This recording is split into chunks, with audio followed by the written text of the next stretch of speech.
It was supposed to be a safe haven, a place where abandoned children would be cared for by the Catholic Church. But boys at St Mary's Orphanage at Tudhoe in County Durham say they were beaten and abused by staff, including nuns. For the first time, many of them have now shared their horrific stories with BBC T's Mike Parr. Brian Roy has got a story to tell of 13 years of terror. It was guilt, punishment, fear and humiliation. That's what we lived on.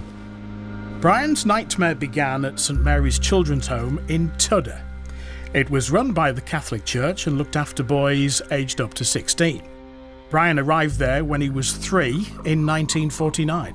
The physical and mental abuse began almost immediately. And we decided to jump onto the rocking horse and have some fun. From the corner of my eye I could sense somebody was coming in the room, a man. And he came up to me and he came up to my pal and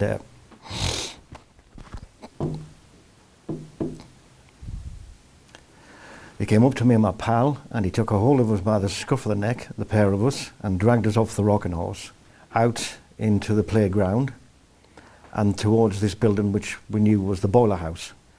And he opened one of the boiler doors and picked me up again by the scruff of the neck and the back of the trousers and went as if he was going to throw us into the boiler.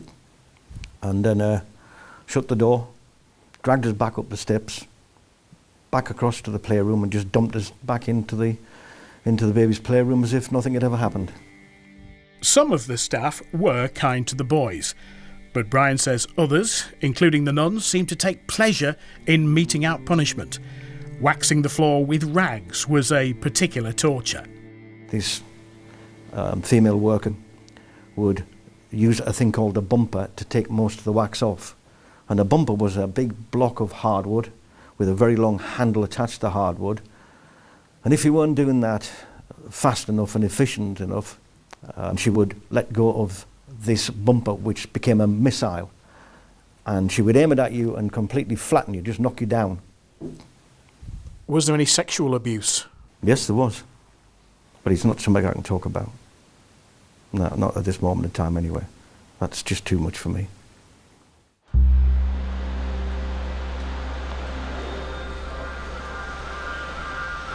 Hello, Brian.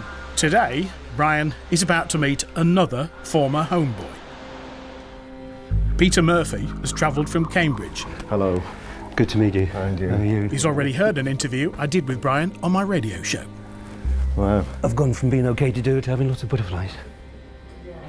I seem to remember as a black lad, and something had obviously gone wrong, and we were encouraged to sort of slap him round a bit, if you want to put it that way. Beat each other up. Yeah, till he sort of started crying or felt really upset. And then a few days later, that would be somebody else's turn to do that. That's right. And then a few days later, it would be my turn. Peter stayed at St Mary's 3 times. He believes he buried his memories of abuse to survive. I have a couple of scars on my back, and I have no idea, no memory of those at all, where they came from.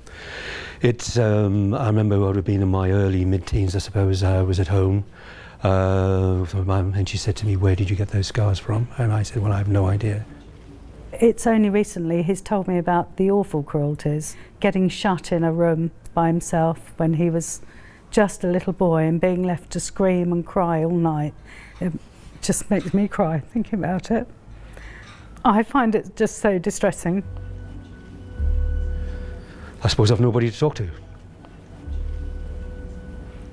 I suppose I was fortunate to talk to Helen. Sorry. St Mary's ran for more than 6 decades before being torn down in 1968. Brian left when he was 16. But I was in an empty place. I mean, I really was.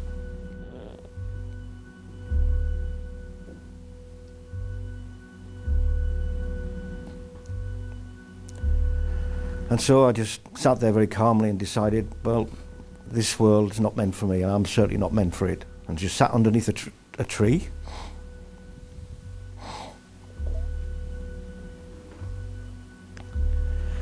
And just calmly thinking, oh well, you know, this is it sort of thing. So I took all the tablets and naively expected to die, but I didn't.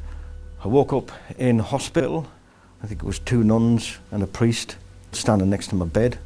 They were actually berating me for possibly giving St Mary's Orphanage a very bad name. And furthermore, they reminded me very strongly and in very clear language that it was a sin. It was a mortal sin to commit suicide. Brian's brothers, John and Fred, were also at the home. Both committed suicide. This is the Daleside Arms in Croxdale, and this is of special significance to Brian because on one occasion when he escaped from St Mary's, this is where he ended up. Brian was caught by the police and returned to St Mary's where he received more beatings.